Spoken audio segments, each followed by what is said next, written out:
नमस्कार, मेरा नाम है देवेंद्र शर्मा। परफॉर्मेंस ट्यूटर में आप सभी का स्वागत है। In this lecture we will discuss about the development of resources. इस लेक्चर में हम डेवलपमेंट रिसोर्सेज के बारे में पढ़ने वाले हैं। आगे जाने से पहले कहना चाहूँगा कि यदि आपको मेरे द्वारा बनाए गए वीडियो पसंद आ रहे हैं तो प्लीज़ मेरे चैनल को सब्सक्राइब करें, वीडियो को लाइक करें और इंस्टाग्राम पर मुझे फॉलो अवश्य करें। ठीक है, तो चलिए शुरू करते हैं। Development of resources. Resources are vital for human survival as well as for maintaining the quality of life. ठीक है, रिसोर्सेज क्या है? रिसोर्सेज क्या है? बहुत ही इंपॉर्टेंट है फॉर ह्यूमन सर्वाइवल। ठीक है, या फिर हम क्वालिटी ऑफ लाइफ, ठीक है, maintaining of quality of life को मेंटेन करने की बात करें तो भी रिसोर्सेज क्या है, हमारे लिए बहुत इंपॉर्टेंट है। ठीक है, ह्यूमन के सर्वाइवल के लिए और ह्यूमन की जो क्वालिटी ऑफ लाइफ है उसको मेंटेन रखने के लिए रिसोर्सेज क्या है, बहुत ही इंपॉर्टेंट है। It was believed that resources are free gift of nature. ठीक है, ये ऐसा माना जाता है कि जो रिसोर्सेज है वो क्या है, फ्री गिफ्ट ऑफ नेचर है। ठीक है, ऐसा माना। As a result human beings use them indiscriminately and this has lead to the following major problem. ठीक है, इसका रिजल्ट क्या होगा? इसका रिजल्ट होगा यदि ह्यूमन बींग इसका इनडिस्क्रिमिनेटली यूज़ करता है इन रिसोर्सेज का, ठीक है, जिन्हें कि हम फ्री गिफ्ट समझ रहे हैं नेचर की। ठीक है, तो इसके कारण क्या बहुत सारी प्रॉब्लम हमें देखने को मिलेंगी। तो क्या प्रॉब्लम देखने को मिलेगी हमको? क्या प्रॉब्लम देखने की हमको प्रॉब्लम देखने को मिलेगी depletion of resources for satisfying the greed of few individuals. मतलब रिसोर्सेज में हमको डिप्लेशन देखने को मिलेगा, कमी देखने को मिलेगी। क्यों? जो कुछ लोग हैं, चुनिंदा लोग हैं, उनकी जो ग्रीड है उसको सेटिस्फाई वो करेंगे, उसके कारण क्या होगा, डिप्लेशन ऑफ रिसोर्सेज होगा।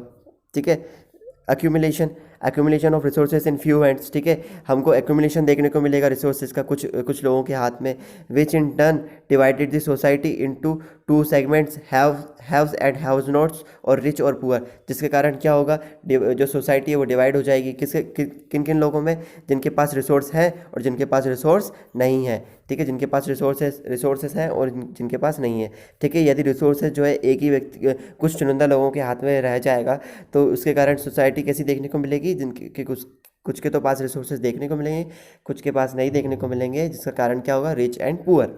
ठीक है, okay. Indiscriminate exploitation of resources has lead to global ecological crisis such as global warming. ठीक है, ozone layer depletion, environmental pollution and the land degradation. ठीक है, यदि हम इस रिसोर्सेज का इनडिस्क्रिमिनेट तरीके से एक्सप्लॉयटेशन करते हैं, रिसोर्सेज का हम इनडिस्क्रिमिनेट एक्सप्लॉयटेशन करते हैं, तो जिसके कारण क्या होगा, ग्लोबल इकोलॉजिकल क्राइसिस देखने को मिलेंगे। ग्लोबल इकोलॉजिकल क्राइसिस मतलब जैसे कि ग्लोबल वार्मिंग, ठीक है, ओजोन लेयर डिप्लेशन देखने को मिलेगी आपको, इन्वायरमेंटल पॉल्यूशन देखने को मिलेगा और लैंड डिग्रेडेशन देखने को मिलेगा। ठीक है, समझ में आया? चलिए आगे बढ़ते हैं। An equitable distribution of resources has become essential for a sustained quality of life and global peace. ठीक है, यदि आपको क्वालिटी ऑफ लाइफ सस्टेन करके रखना है और ग्लोबल पीस, ठीक है, यदि आपको शांति लाना है तो आपको जो है डिस्ट्रीब्यूशन करना पड़ेगा इक्विटेबल। ठीक है, आपको इक्वली डिस्ट्रीब्यूशन करना पड़ेगा रिसोर्सेज का। If the present trend of resources depletion by a few individuals and country continuous, the future of our planet is in danger. ठीक है, यदि हम करंट ट्रेंड देखें, ठीक है, यदि हम वर्तमान में देखें तो रिसोर्सेज का क्या हो रहा है, डिप्लेशन हो रहा है कि कुछ चुनिंदा लोगों के द्वारा, फ्यू इंडिविजुअल्स के द्वारा, जिसके कारण क्या हो रहा है, एंड द कंट्रीज कंटिन्यूअस, ठीक है, and the countries the continuous the future of our planet is in danger. तो हम इसके कारण क्या हो रहा है, हमारा जो फ्यूचर है वो डेंजर में देखने को मिलेगा। ठीक है, मतलब कुछ चुनिंदा लोगों के कारण जो है डिप्लेशन देखने को मिलेगा आपको रिसोर्सेज में। ठीक है, ये करंट ट्रेंड है हमारा आज का, यदि हम देखें, जिसके कारण क्या है, फ्यूचर हमारा बहुत ही डेंजर में देखने को मिलेगा। Therefore resources planning is essential for sustainable existence of all forms of life. ठीक है, आपको रिसोर्सेज प्लानिंग करनी पड़ेगी आपको, यदि सस्टेनेबल एग्जिस्टेंस लाना है ऑल फॉर्म्स ऑफ लाइफ का, जो जितने भी आपके लाइफ के फॉर्म देखने को मिलेंगे आपको, ठीक है, जितने भी जीवित लोग देखने को मिलेंगे, ठीक है, प्राणी हो, वन हो, ठीक है, जो कुछ भी हो, प्लांट्स हो, ठीक है, एनिमल्स हों, यदि आपको जितने भी फॉर्म्स ऑफ लाइफ देखने को मिलेगी उनको यदि सस्टेन करके रखना है, ठीक है, तो वो एसेंशियल है आपको रिसोर्स प्लानिंग। ठीक है, आपको रिसोर्स प्लानिंग करनी पड़ेगी। Sustainable existence is a component of sustainable development. Sustainable existence क्या है, एक कंपोनेंट है सस्टेनेबल डेवलपमेंट का। सस्टेनेबल डेवलपमेंट क्या होता है? ठीक है, सस्टेनेबल डेवलपमेंट को समझिए, बहुत इंपॉर्टेंट है। Sustainable economic development means development should take place without damaging the environment and the development in the present should not compromise with the needs of the future generation. समझिए आप, sustainable economic development का मतलब होता है कि आप विकास कीजिए पर क्या करना है, आप टेक प्लेस विदाउट डैमेजिंग दी, पर आप आपकी इन्वायरमेंट को क्या डैमेज मत कीजिए, आप विकास कीजिए, आपके इन्वायरमेंट को जो है डैमेज मत कीजिए, ठीक है। इतना ज़्यादा आप रिसोर्सेज को जो है निकालिए मत कि आपका जो इन्वायरमेंट है वो पूरी तरीके से क्या ख़त्म होता चला जाए, ठीक है। आपका इन्वायरमेंट में क्या प्रॉब्लम्स क्रिएट होती चली जाए, ठीक है। आप इतने अच्छे तरीके से डेवलपमेंट कीजिए ये। और सेकंड क्या है, and the development in the present should not compromise with the needs of the future generation. यदि आप इतना ज़्यादा आपकी ज़रूरत से भी ज़्यादा, ठीक है, आपको ज़रूरत है उससे भी ज़्यादा आप क्या है जो रिसोर्सेज को जो है निकालते हो, ठीक है, उसके कारण क्या होगा, उसके कारण ये होगा कि आप रिसोर्सेज को इतना ज़्यादा निकाल लोगे कि आपकी जो फ्यूचर जनरेशन है उसके पास कुछ भी नहीं बचेगा, ठीक है, उसके पास कुछ भी नहीं बचेगा आपकी फ्यूचर जनरेशन के लिए। आप इतना ज़्यादा रिसोर्सेज को पहले ही इस्तेमाल कर चुके होगे, ठीक है। तो आप कॉम्प्रोमाइज़ मत कीजिए आपकी फ्यूचर जनरेशन के साथ, ठीक है। इतना ज़्यादा आप रिसोर्सेज को यूज़ मत कीजिए, ठीक है, जिसके कारण क्या हो, आपकी फ्यूचर जनरेशन को उसका जो है नुकसान भुगतना पड़े, ठीक है। तो सस्टेनेबल डेवलपमेंट यही कहता है कि डेवलपमेंट होना चाहिए पर आपके इन्वायरमेंट में को डैमेज नहीं होना चाहिए, और इस तरीके से डेवलपमेंट होना चाहिए कि आपकी फ्यूचर जनरेशन के साथ कॉम्प्रोमाइज़ नहीं होना चाहिए, ठीक है। मतलब रिसोर्सेज का उतना यूज़ कीजिए जितना आपकी ज़रूरत है, ठीक है। ओके, आगे बढ़ते हैं। अब आती है यहाँ पर एक समिट देखने को मिलती है, Rio de Janeiro earth summit, ठीक है। Rio de Janeiro earth summit कब हुई थी, 1992 में हुई थी, ठीक है। In June 1992 more than 100 heads of state meet in Rio de Janeiro in Brazil, ठीक है। मतलब 100 से भी ज़्यादा जो हेड्स ऑफ स्टेट थे, ठीक है, मतलब जो स्टेट्स मतलब जो देश के मुखिया थे, ठीक है, कंट्रीज़ के जो मुखिया थे वो आके मिले, तो कितने आए थे, 172 आए थे, ठीक है। तो वो more than hundreds of states meet in Rio de Janeiro in Brazil for the first international earth summit. ये फर्स्ट इंटरनेशनल अर्थ समिट थी। The summit was convened for addressing urgent problems of environmental protection and socio-economic development at the global level, ठीक है। जो summit को किया गया था, वो क्यों किया गया था, अर्जेंट प्रॉब्लम्स, ठीक है, जो अर्जेंट प्रॉब्लम्स क्रिएट हो रही थी उस टाइम पे इन्वायरमेंटल प्रोटेक्शन से रिलेटेड, ठीक है, इन्वायरमेंट को बचाने से रिलेटेड, या फिर सोशल इकोनॉमिक डेवलपमेंट, सामाजिक और आर्थिक रूप से जो विकास से रिलेटेड, ठीक है, जितने भी प्रॉब्लम उस टाइम पर क्रिएट हो रही थी ग्लोबल लेवल पर, ठीक है, ऑल ओवर वर्ल्ड में उस टाइम पर जो भी क्रिएट हो रही थी उन प्रॉब्लम से निपटने के लिए ये इस समिट को किया गया था, ठीक है। कहाँ पे किया गया था, रियो डी जेनेरियो में किया गया था इन Brazil.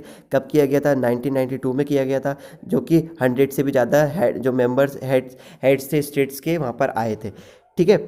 The assembled leaders signed the Declaration on Global Climate Change and Biological Diversity, ठीक है।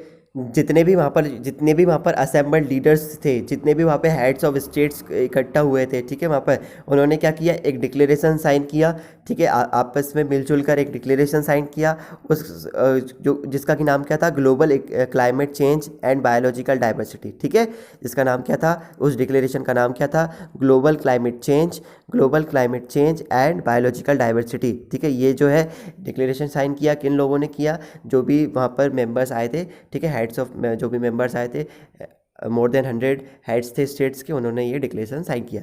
The Rio convention endorse the global forest principle and adopted agenda 21, ठीक है। क्या क्या कुछ जो फॉरेस्ट से रिलेटेड जो भी प्रिंसिपल्स थे उनको अडॉप्ट किया गया, ठीक है, फॉरेस्ट से रिलेटेड, ठीक है, ग्लोबल फॉरेस्ट प्रिंसिपल्स को अडॉप्ट किया गया, और क्या किया गया, एजेंडा 21 को साइन किया गया for achieving sustainable development in the 21st century, ठीक है। एजेंडा 21 क्या था, हम आगे पढ़ेंगे। एजेंडा 21 साइन किया गया, और क्या कुछ प्रिंसिपल साइन किए गए फॉरेस्ट से रिलेटेड, ठीक, ये सब क्या हुआ, साइन हुआ, ठीक है।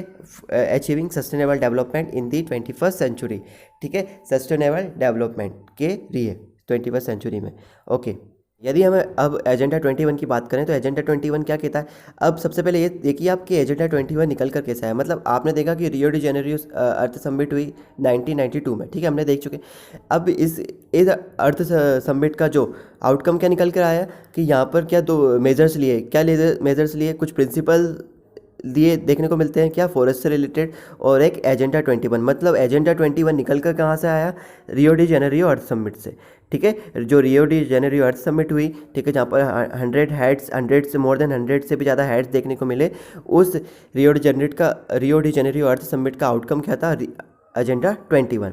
समझ में आ रहा है, ठीक है। इस समिट में जो है इस समिट में जो है एजेंडा 21 के बारे में सोचा गया और कहा गया कि हम एजेंडा 21 जो है लेकर आ रहे हैं। ठीक है, अब एजेंडा 21 क्या है? एजेंडा 21 एक तरीके का डिक्लेरेशन है sign by the world leaders. हमने देखा है जो 1992 में जो हुआ at the united nation conference on environment and the development, UNCED।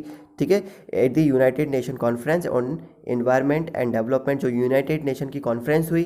ठीक है, जो कॉन्फ्रेंस हुई और किसके ऊपर? एनवायरनमेंट एंड डेवलपमेंट से रिलेटेड।